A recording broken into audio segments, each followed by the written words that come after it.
Hello, dear students. I am Samir Velankar. I welcome all of you to this another video on asymptotic notations.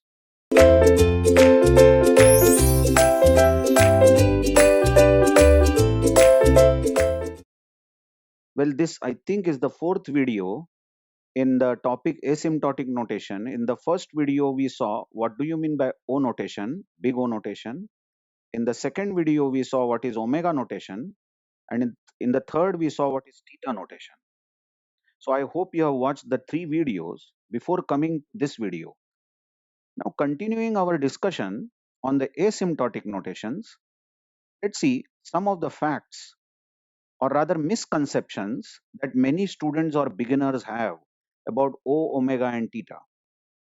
Now, many beginners feel that or think that big O notation is used for worst case time complexity.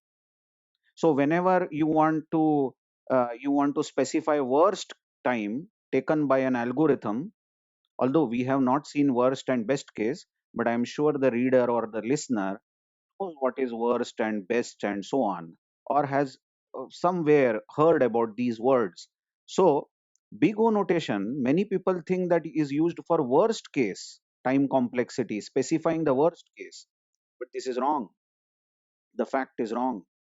Or the omega notation is used for best case time complexity, which is again wrong. And theta notation is used for average case time complexity, completely wrong. You see, this O, omega, and theta, are not reserved for any particular type of complexity. But what these notations specify is only whether one function is less than other function, that is O notation. Whether fn is less than gn is what O notation says. Whether fn is greater than gn, that is what omega notation says. And whether fn is almost same as gn or tight bound is what theta notation says. So these three notations are meant merely for comparing the functions, whether one function is less than other, whether one function is greater than other, or whether two functions are almost equal. They have nothing to do with average or best or worst case time complexity. Well, the three notations that we saw are used for specifying upper, lower, and tight bound of a function. So the three notations are not reserved for best, worst, or average case analysis. So, meaning that suppose you said that some algorithm, let's say, wait a minute, let's say Tn is equal to On square. Suppose you see somewhere in the literature like this, Tn is equal to On square. Okay, you don't have to compulsorily read it as that time taken is order of n square. O is written, so this is worst case. It's not like that. Or suppose somebody has written theta n square. Now you need not read it as okay, average case analysis is n square. Now these notations have nothing to do with it. So maybe in some example you will write theta notation like Tn is equal to theta n square and still you mean worst case. Worst case. So you can write in the worst case Tn is equal to theta n square. I repeat, in the worst case Tn is equal to theta n square. Now somebody might argue, why did you write theta? Why didn't you write O? Hello, you tell them that O, omega, and theta has got nothing to do with best, worst, and average case analysis. Hence, check this point. Hence, we can specify best case of an algorithm using big O. Why not?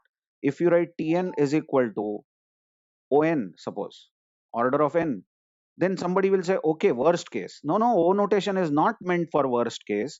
You can say something like best case. Best case of an algorithm is Tn is equal to On square. So these words will tell the reader that, okay, although you have used O notation, that doesn't mean that it is meant for worst case. That is, any of the three notations can be used for specifying best, worst, and average case. Remember this. Just don't be under any false impression about O, omega, and theta notations. Okay, that's the first point I wanted to tell you. Now let's see some properties of asymptotic notations. You know three notations, O, omega, and theta. Let's see some of the very simple properties, but very useful. Like suppose we are told by someone that Fn is O of Gn. Tell me what does that mean? It means that the value of Fn is always less than or equal to C1 times Gn, correct? Then if Fn is multiplied by a constant, this A is some constant, then still A into Fn is still less than or equal to C1 times Gn. Of course, you may have to adjust the value of Cn, maybe, so that this becomes always true, isn't it so? Yes, for example, 3n square plus 4n plus 1. This is Fn, assume. Is it less than or equal to n square? This is Gn, assume. Now directly it is not, correct or not? But then what did we do? Is that to prove Fn is equal to O of Gn, we added the coefficients that summed up to be 8. So we put 8n square. That is C1 in our discussion was 8. And we said this is now true. So Fn is O of Gn. Now consider we multiply this Fn with a constant like 2. We multiply it with a 2 constant. Then is this true? Yes, it can be true. Obviously it can be true because now the polynomial on the left hand side, that is Fn, will become 6n square plus 8n plus 1. Now, is this still less than or equal to n square? That is Gn. Well, directly it is not possible, but we can still add the coefficients that will sum up to 15, and it is indeed less than or equal to 15n square. So, if Fn is O of Gn, then constant multiplied by Fn is still in O of Gn. I hope you understood the first property. The second property says that something went wrong here in my HTML tag. Just manage this. This is omega, okay? Actually, I was using the tag and omega semicolon in HTML. Okay, fine.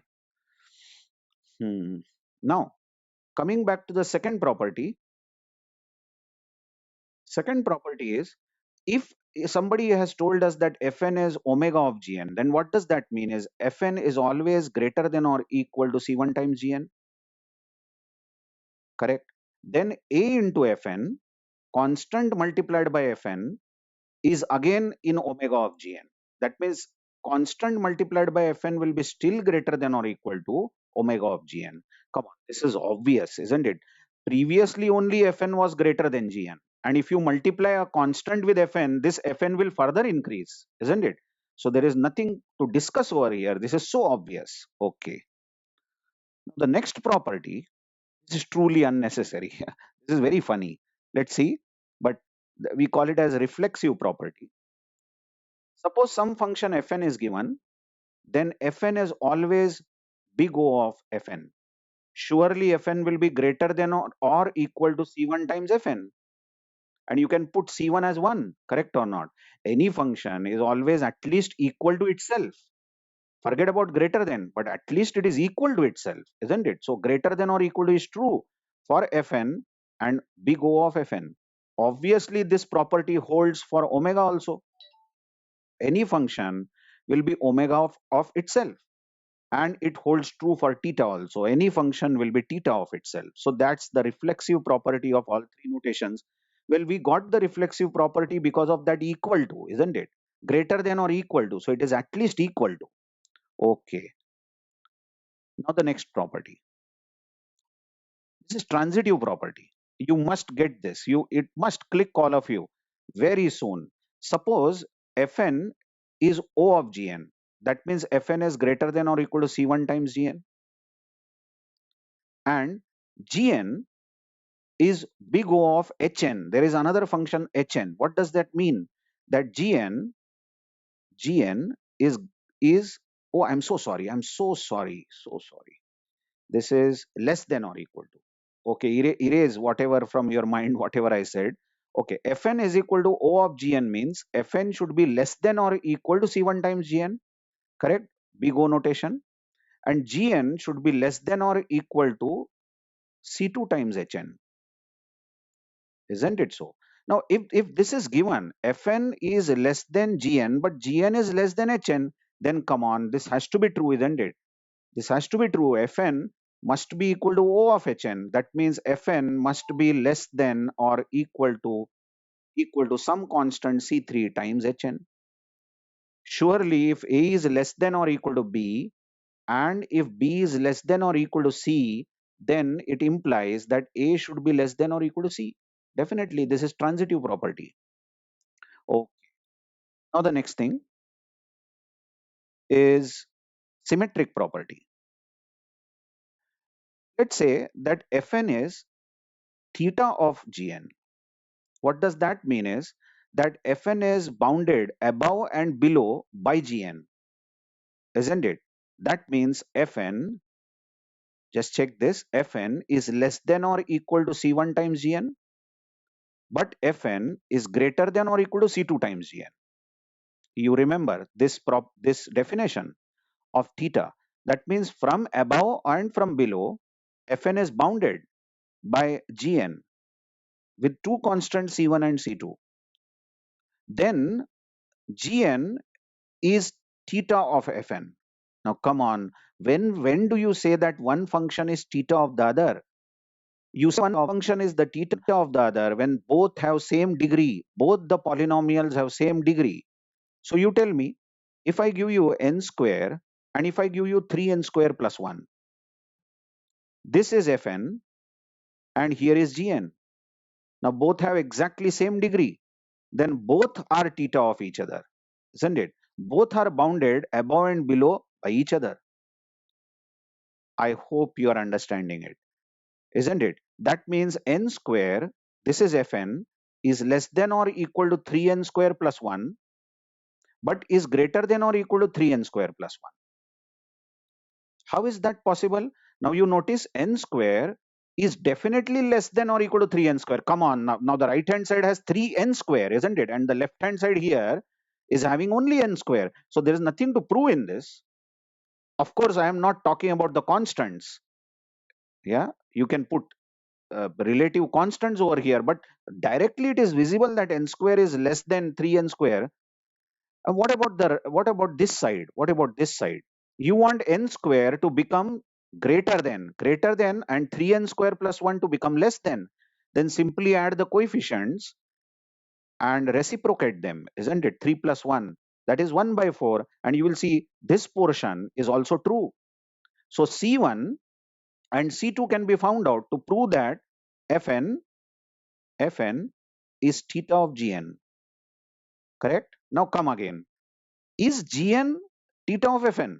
That means if I write 3n square plus 1, now I have taken Gn over here. Is it less than or equal to n square? And is this 3n square plus 1 greater than or equal to n square? Now this side is definitely true. 3n square plus 1 will be greater than n square, isn't it? But what about this side, this right hand side? Is 3n square plus 1 less than or equal to n square? Very hard, very difficult, isn't it? But you just divide this with 1 by 4 and you will get the answer. You will see that this is indeed true, isn't it? So if Fn is theta Gn, come again. If Fn is theta Gn, it means both Fn and Gn have same degree. Both have same degree, then both are theta of each other. Isn't it so? So if Fn is theta Gn, then Gn is theta Fn. That's the symmetric property, and this holds only for theta notation. Just check, are you understanding this? This holds only for theta notation. So suppose I say Fn is big O of Gn, correct? Then can I surely say, then does it imply that Gn is big O of Fn? Are both big O of each other? Can I surely say this? No, I can't. I mean, I am not denying the fact this can be true, that if Fn is OGN, then Gn can be OFN, but not always. For example, suppose I have Fn like this, n plus 1. This is Fn, okay? This is Fn. And Gn is n square. This is Gn. Now, is n plus 1 less than or equal to n square? Of course, yes. then is Fn equal to O of Gn? Definitely. Fn is equal to O of Gn, isn't it? Because Fn is less than Gn. But then if you just swap their roles, can you say in this example that Gn is definitely big O of Fn? No, not at all. Not at all. Because now Gn is n square and n square has to be less than or equal to, because big O notation has been written less than or equal to n plus 1. This is no way possible, not even with any constant over here, isn't it? Because the left hand side degree is greater than the right hand side degree. You can't prove n square is less than n plus 1. I hope you are understanding it, isn't it? Well, that means if Fn is big O of Gn, then it is not compulsory that Gn will be big O of Fn. But what if Fn is theta of Gn? What if it is theta of Gn? Then both have same degree, Fn and Gn. Then definitely Gn is theta of Fn. Come again, tell me.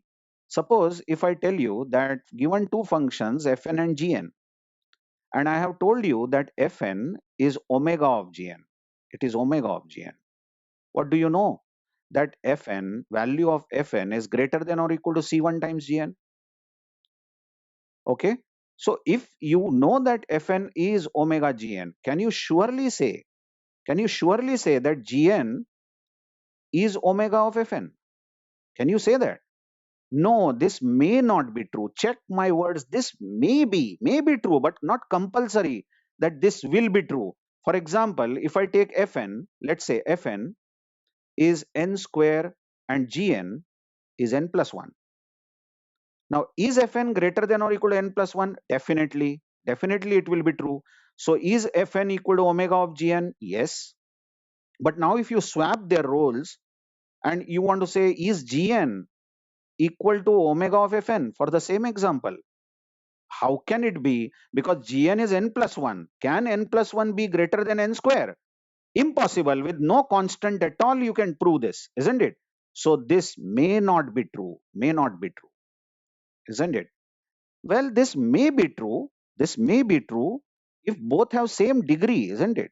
Both have same degree. For example, if I take Fn is equal to n square and Gn is equal to n square plus 1, then is Fn equal to O of Gn? Yes, of course. N square can be less than n square plus 1 introducing a constant. And then surely Gn also will be O of Fn, because you can prove that n square plus 1 is indeed less than or equal to n square by introducing a constant here. But then in O notation and omega notation, the degrees can be unequal, isn't it? Degrees can be unequal, but in the theta notation, the degrees are equal. So definitely if Fn is theta Gn, then Gn is theta Fn. I hope I have spoken enough about this symmetric property. And I hope you have understood. Symmetric property holds only for theta notation. Okay. Now the next property is transpose property. Suppose we are given that Fn is big O of Gn. So that means Fn is less than or equal to C1 times Gn. Then Gn is definitely omega of Fn. Very interesting, very interesting. Definitely Gn is greater than or equal to some C2 times Fn. Come on, come on. We don't have to speak about this. Now, if somebody tells you that A is less than or equal to B, then it implies that B is definitely greater than or equal to A. What? Exactly, B is greater than or equal to A, isn't it? So that's transpose property. If one function Fn is less than or equal to other function, then that other function is definitely greater than or equal to the Fn, correct or not? So if Fn is O of Gn, then Gn is definitely omega of Fn. The transpose property always holds true for O and omega. Okay. Now, possibly the last property is if Fn is equal to O of Gn, that means Fn is always less than or equal to C1 times Gn. Then Fn is omega of and I'm so sorry, if Fn is O of Gn and Fn is omega of Gn, that means Fn is also greater than or equal to some C2 times Gn, then definitely Fn is theta Gn. I mean, I wasted your time by telling you this property because this is nothing but definition of theta. Definition of theta is if Fn is less than or equal to C1 times Gn, that means Fn is definitely big O of Gn, and Fn is greater than or equal to C2 times Gn, same function Gn. That means Fn is omega of Gn. If both of them are true, if this is true, omega is true and O is true, then Fn is theta of Gn. So these properties will be very helpful for us to solve gate questions. Particularly, some of the questions are very challenging, but I promise you, trust me, that it will become so easy for you to solve those problems if you have thoroughly understood these properties. Thank you very much.